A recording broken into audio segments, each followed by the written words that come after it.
Chapter 33. When Mr. St. John went, it was beginning to snow. The whirling storm continued all night. The next day a keen wind brought fresh and blinding falls. By twilight the valley was drifted up and almost impassable. I had closed my shutter, laid a mat to the door to prevent the snow from blowing in under it, trimmed my fire, and after sitting nearly an hour on the hearth listening to the muffled fury of the tempest, I lit a candle, took down Marmion, and beginning day set on Norham's castled steep, and Tweed's fair river broad and deep, and Cheviot's mountains lone, the massive towers, the dungeon keep, the flanking walls that round them sweep, in yellow lustre shone. I soon forgot storm in music. I heard a noise, the wind, I thought, shook the door. No, it was St. John Rivers, who, lifting the latch, came in out of the frozen hurricane, the howling darkness, and stood before me, the cloak that covered his tall figure all white as a glacier. I was almost in consternation, so little had I expected any guest from the blocked-up Vale that night. "Any ill news?" I demanded. "Has anything happened?" "No." "How very easily alarmed you are," he answered, removing his cloak and hanging it up against the door, towards which he again coolly pushed the mat which his entrance had deranged. He stamped the snow from his boots. "I shall sully the purity of your floor," said he, "but you must excuse me for once." Then he approached the fire. "I have had hard work to get here, I assure you," he observed, as he warmed his hands over the flame. "One drift took me up to the waist. Happily the snow is quite soft yet." "But why are you come?" I could not forbear saying. "Rather an inhospitable question to put to a visitor, but since you ask it, I answer simply to have a little talk with you. I got tired of my mute books and empty rooms. Besides, since yesterday I have experienced the excitement of a person to whom a tale has been half told, and who is impatient to hear the sequel." He sat down. I recalled his singular conduct of yesterday, and really I began to fear his wits were touched. If he were insane, however, his was a very cool and collected insanity. I had never seen that handsome featured face of his look more like chiseled marble than it did just now, as he put aside his snow-wet hair from his forehead and let the firelight shine free on his pale brow and cheek as pale where it grieved me to discover the hollow trace of care or sorrow now so plainly graved. I waited, expecting he would say something I could at least comprehend, but his hand was now at his chin, his finger on his lip. He was thinking. It struck me that his hand looked wasted like his face. A perhaps uncalled for gush of pity came over my heart. I was moved to say, "I wish Diana or Mary would come and live with you. It is too bad that you should be quite alone, and you are recklessly rash about your own health." "Not at all," said he. "I care for myself when necessary. I am well now. What do you see amiss in me?" This was said with a careless, abstracted indifference, which showed that my solicitude was, at least in his opinion, wholly superfluous. I was silenced. He still slowly moved his finger over his upper lip, and still his eye dwelt dreamily on the glowing grate, thinking it urgent to say something. I asked him presently if he felt any cold draught from the door, which was behind him. "No, no," he responded shortly and somewhat testily. "Well," I reflected, "if you won't talk you may be still, I'll let you alone now, and returned to my book. So I snuffed the candle and resumed the perusal of Marmion. He soon stirred. My eye was instantly drawn to his movements. He only took out a Morocco pocketbook, thence produced a letter, which he read in silence, folded it, put it back, relapsed into meditation. It was vain to try to read with such an inscrutable fixture before me, nor could I, in impatience, consent to be dumb. He might rebuff me if he liked, but talk I would. Have you heard from Diana and Mary lately? Not since the letter I showed you a week ago. There has not been any change made about your own arrangements? You will not be summoned to leave England sooner than you expected. I fear not, indeed. Such chance is too good to befall me. Baffled so far, I changed my ground. I bethought myself to talk about the school and my scholars. Mary Garrett's mother is better, and Mary came back to the school this morning, and I shall have 4 new girls next week from the foundry. Clothes, they would have come today but for the snow. Indeed. Mr. Oliver pays for 2. Does he? He means to give the whole school a treat at Christmas. I know. Was it your suggestion? No. Whose then? His daughter's, I think. It is like her, she is so good-natured. Yes. Again came the blank of a pause. The clock struck 8 strokes. It aroused him. He uncrossed his legs, sat erect, turned to me. Leave your book a moment, and come a little nearer the fire, he said.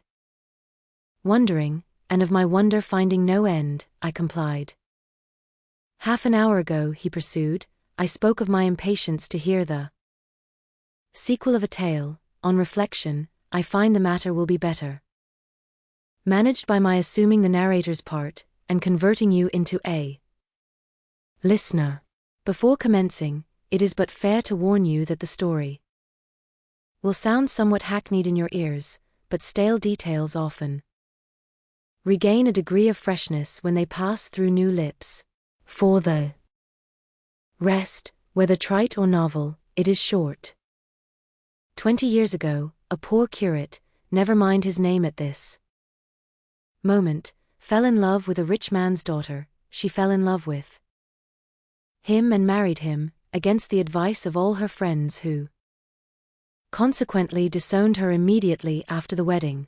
Before 2 years passed, the rash pair were both dead, and laid quietly side by side under one slab. I have seen their grave. It formed part of the pavement of a huge churchyard surrounding the grim, soot-black old cathedral of an overgrown manufacturing town in Shire. They left a daughter which, at its very birth, Charity received in her lap, cold as that of the snowdrift I almost stuck fast in tonight. Charity carried the friendless thing to the house of its rich maternal relations. It was reared by an aunt-in-law, called, I come to names now, Mrs. Reed of Gateshead. You start. Did you hear a noise? I dare say it is only a rat scrambling along the rafters of the adjoining schoolroom. It was a barn. Before I had it repaired and altered, and barns are generally haunted by rats. To proceed. Mrs. Reed kept the orphan 10 years, whether it was happy or not with her I cannot say, never having been told, but at the end of that time she transferred it to a place you know, being no other than Lowood School, where you so long resided yourself. It seems her career there was very honorable. From a pupil, she became a teacher, like yourself. Really it strikes me there are parallel points in her history and yours. She left it to be a governess. There again, your fates were analogous. She undertook the education of the ward of A Certain Mr. Rochester. Mr. Rivers. I interrupted.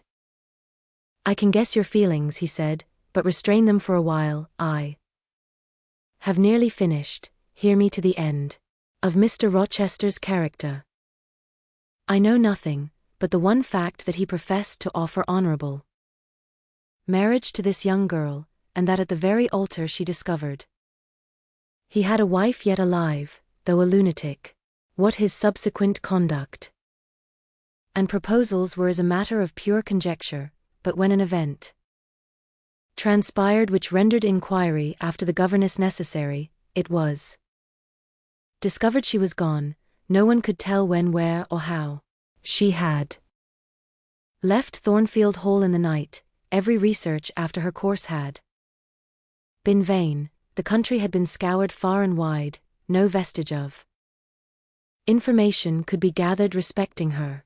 Yet that she should be found has become a matter of serious urgency. Advertisements have been put in all the papers. I myself have received a letter from one Mr. Briggs, a solicitor, communicating the details I have just imparted. Is it not an odd tale? Just tell me this, said I, and since you know so much you surely can tell it me. What of Mr. Rochester? How and where is he? What is he doing? Is he well?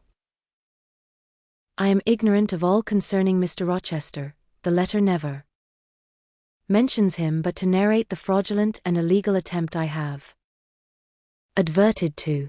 You should rather ask the name of the governess, the nature of the event which requires her appearance. Did no one go to Thornfield Hall, then? Did no one see Mr. Rochester? I suppose not. But they wrote to him. Of course. And what did he say? Who has his letters? Mr. Briggs intimates that the answer to his application was not from Mr. Rochester, but from a lady. It is signed Alice Fairfax. I felt cold and dismayed. My worst fears then were probably true. He had in all probability left England and rushed in reckless desperation to some former haunt on the continent. And what opiate for his severe sufferings, what object for his strong passions, had he sought there? I dared not answer the question. Oh, my poor master, once almost my husband, whom I had often called my dear Edward. He must have been a bad man, observed Mr. Rivers. You don't know him, don't pronounce an opinion upon him, I said with warmth. Very well, he answered quietly, and indeed my head is otherwise occupied than with him. I have my tale to finish. Since you won't ask the governess's name, I must tell it of my own accord. Stay. I have it here. It is always more satisfactory to see important points written down, fairly committed to black and white. And the pocketbook was again deliberately produced, opened, sought through. From one of its compartments was extracted a shabby slip of paper, hastily torn off. I recognized in its texture and its stains of ultramarine, and lake, and vermilion, the ravished margin of the portrait cover. He got up, held it close to my eyes, and I read traced in Indian ink, in my own handwriting, the words Jane Eyre, the work doubtless of some moment of abstraction. Briggs wrote to me of a Jane Eyre, he said. The advertisements demanded a Jane Eyre. I knew a Jane Elliot. I confess I had my suspicions, but it was only yesterday afternoon they were at once resolved into certainty. You own the name and renounce the _alias _. Yes, but where is Mr. Briggs? He perhaps knows more of Mr. Rochester than you do. Briggs is in London. I should doubt his knowing anything at all about Mr. Rochester. It is not in Mr. Rochester he is interested. Meantime, You forget essential points in pursuing trifles, you do not inquire why. Mr. Briggs sought after you, what he wanted with you. Well, what did he want? Merely to tell you that your uncle, Mr. Eyre of Madeira, is dead, that he has left you all his property, and that you are now rich, merely. That, nothing more. I, rich. Yes, you rich, quite an heiress. Silence succeeded. You must prove your identity, of course, resumed St. John presently. A step which will offer no difficulties, you can then enter on. Immediate possession. Your fortune is vested in the English funds. Briggs has the will and the necessary documents. Here was a new card turned up. It is a fine thing, reader, to be lifted in a moment from indigence to wealth, a very fine thing, but not a matter one can comprehend, or consequently enjoy, all at once. And then there are other chances in life far more thrilling and rapture-giving. This underscore is solid, an affair of the actual world, nothing ideal about it. All its associations are solid and sober, and its manifestations are the same. One does not jump, and spring, and shout hurrah at hearing. One has got a fortune, one begins to consider responsibilities, and to ponder business, on a base of steady satisfaction rise certain grave cares, and we contain ourselves, and brood over our bliss with a solemn brow. Besides, the words legacy, bequest, go side by side with the words death, funeral. My uncle I had heard was dead, my only relative, ever. Since being made aware of his existence, I had cherished the hope of one day seeing him, now I never should. And then this money came only to me, not to me and a rejoicing family, but to my isolated self. It was a grand boon doubtless, and independence would be glorious, yes I felt that thought swelled my heart. You unbend your forehead at last, said Mr. Rivers. I thought Medusa had looked at you, and that you were turning to stone. Perhaps now you will ask how much you are worth. How much am I worth? Oh, a trifle.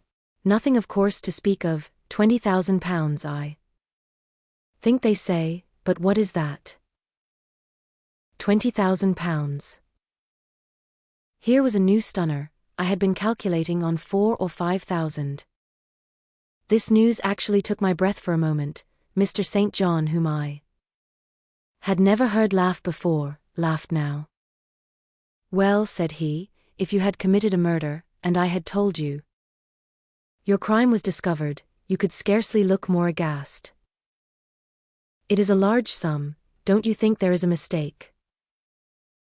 No mistake at all. Perhaps you have read the figures wrong, it may be 2,000. It is written in letters, not figures, 20,000. I again felt rather like an individual of but average gastronomical power sitting down to feast alone at a table spread with provisions for 100. Mr. Rivers rose now and put his cloak on. If it were not such a very wild night, he said, I would send Hannah down to keep you company. You look too desperately miserable to be left alone.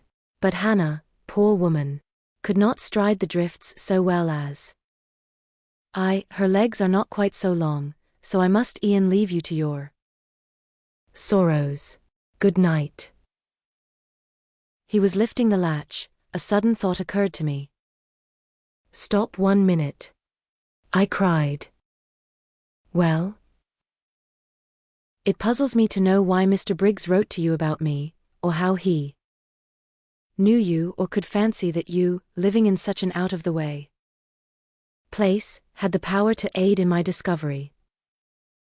Oh, I am a clergyman, he said, and the clergy are often appealed to about odd matters. Again the latch rattled. No, that does not satisfy me, I exclaimed, and indeed there was something in the hasty and unexplanatory reply which, instead of allaying, piqued my curiosity more than ever. It is a very strange piece of business, I added. I must know more about it another time. No, tonight, and as he turned from the door I placed myself between it and him. He looked rather embarrassed. You certainly shall not go till you have told me all, I said. I would rather not just now. You shall. You must. I would rather Diana or Mary informed you. Of course these objections wrought my eagerness to a climax, gratified. It must be, and that without delay, and I told him so. But I apprised you that I was a hard man, said he, difficult to persuade. And I am a hard woman, impossible to put off. And I am a hard woman, impossible to put off. And then he pursued, I am cold, no fervor infects me. Whereas I am hot, and fire dissolves ice. The blaze there has thawed all the snow from your cloak, by the same token, it has streamed onto my floor, and made it like a trampled street, as you hope ever to be forgiven, Mr. Rivers, the high crime and misdemeanor of spoiling a sanded kitchen. Tell me what I wish to know. Well then, he said, I yield, if not to your earnestness, to your perseverance, as stone is worn by continual dropping. Besides, you must know some day, as well now as later. Your name is Jane Eyre. Of course, that was all settled before. You are not perhaps aware that I am your namesake, that I was christened St. John Eyre Rivers. No, indeed. I remember now seeing the letter E, comprised in your initials written in books you have at different times lent me, but I never asked for what name it stood. But what then? Surely. I stopped. I could not trust myself to entertain, much less to express the thought that rushed upon me, that embodied itself, that, in a second, stood out a strong, solid probability. Circumstances knit themselves, fitted themselves, shot into order, the chain that had been lying hitherto a formless lump of links was drawn out straight, every ring was perfect, the connection complete. I knew by instinct how the matter stood, before St. John had said another word, but I cannot expect the reader to have the same intuitive perception, so I must repeat his explanation. My mother's name was Eyre. She had two brothers, one a clergyman who married Miss Jane Reed of Gateshead, the other John Eyre, Esq. merchant, late of Funchal, Madeira. Mr. Briggs, being Mr. Eyre's solicitor, wrote to us last August to inform us of our uncle's death, and to say that he had left his property to his brother the clergyman's orphan daughter, overlooking us, in consequence of a quarrel, never forgiven, between him and my father. He wrote again a few weeks since to intimate that the heiress was lost, and asking if we knew anything of her. A name casually written on a slip of paper has enabled me to find her out. You know the rest. Again he was going, but I set my back against the door. Do let me speak, I said. Let me have one moment to draw breath and reflect. I paused. He stood before me, hat in hand, looking composed. Enough, I resumed. Your mother was my father's sister. Yes. My aunt, consequently. He bowed. My Uncle John was your Uncle John? You, Diana, and Mary are his sister's children, as I am his brother's child. Undeniably. You three then are my cousins, half our blood on each side flows from the same source. We are cousins, yes. I surveyed him. It seemed I had found a brother, one I could be proud of, one I could love, and two sisters whose qualities were such that, when I knew them but as mere strangers, they had inspired me with genuine affection and admiration. The two girls on whom, kneeling down on the wet ground, and looking through the low, latticed window of Moore House kitchen, I had gazed with so bitter a mixture of interest and despair, were my near kinswomen, and the young and stately gentleman who had found me almost dying at his threshold was my blood relation. Glorious discovery to a lonely wretch. This was wealth indeed. Wealth to the heart, a mine of pure, genial affections. This was a blessing. Bright, vivid, and exhilarating, not like the ponderous gift of gold. Rich and welcome enough in its way, but sobering from its weight. I now clapped my hands in sudden joy, my pulse bounded, my veins thrilled. Oh, I am glad, I am glad, I exclaimed. St. John smiled. Did I not say you neglected essential points to pursue trifles? He asked. You were serious when I told you you had got a fortune, and now for a matter of no moment, you are excited. What underscore can underscore you mean? It may be of no moment to you, you have sisters. And don't care for a cousin, but I had nobody, and now three. Relations, or two if you don't choose to be counted, are born into my world full grown. I say again, I am glad. I walked fast through the room. I stopped, half suffocated with the thoughts that rose faster than I could receive, comprehend, settle them, thoughts of what might, could, would, and should be, and that ere long. I looked at the blank wall. It seemed a sky thick with ascending stars, every one lit me to a purpose or delight. Those who had saved my life, whom till this hour I had loved barrenly, I could now benefit. They were under a yoke, I could free them. They were scattered, I could reunite them. The independence, the affluence which was mine, might be theirs too. Were we not four? £20,000 shared equally would be 5,000 each. Justice, enough and to spare, justice would be done, mutual happiness secured.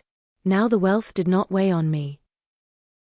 Now it was not a mere bequest of coin, it was a legacy of life, hope, enjoyment. How I looked while these ideas were taking my spirit by storm, I cannot tell, but I perceived soon that Mr. Rivers had placed a chair behind me, and was gently attempting to make me sit down on it. He also advised me to be composed. I scorned the insinuation of helplessness and distraction, shook off his hand, and began to walk about again. Write to Diana and Mary tomorrow, I said, and tell them to come home directly.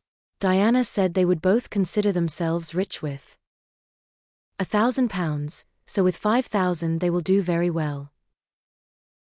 Tell me where I can get you a glass of water, said St. John. You must really make an effort to tranquilize your feelings. Nonsense.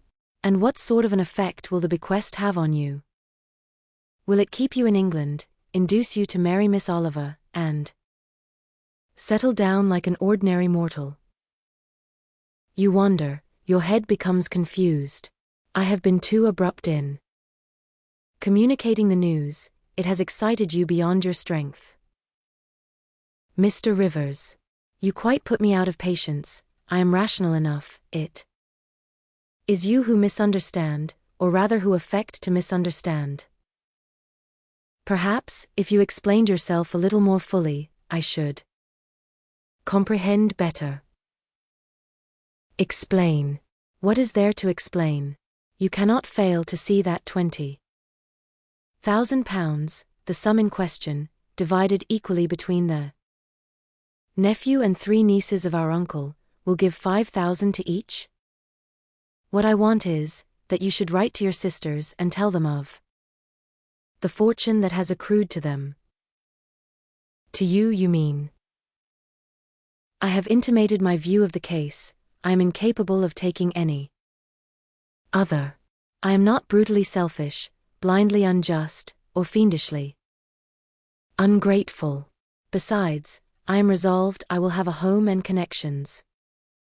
I like Moor House, and I will live at Moor House. I like Diana and Mary, and I will attach myself for life to Diana and Mary.